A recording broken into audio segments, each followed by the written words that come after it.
Mimi ndio mama ya Brian Odhiambo aliyopotea Saturday tarehe 18 saa 4 asubuhi. Brian ndio mtoto wangu wa kwanza, ndio first born hapa kwangu. Kufikia saa hii leo ni siku ya 7. Hakuna ripoti yoyote tumepata. Mimi kitu tu naweza sema tuliachana vizuri. Nilienda mbele yake, nikaenda kazi nikamwacha until saa 4 senye nilipigiwa simu Brian amechukuliwa. Tulirelax tukijua Brian atarudi, but mpaka saa this is the 7th day tujasikia anywhere about mali yako.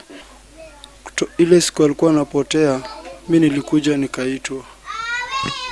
nikaitwa saa 4 hapo kwa barabara. Mwenye alikuwa anakata nyasi huko ndani.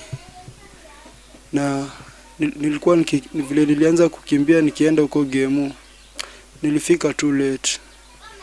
Nilipata washaingiza my brother kwa fence ya Gemu ndani. Wanaenda wakimgongaga.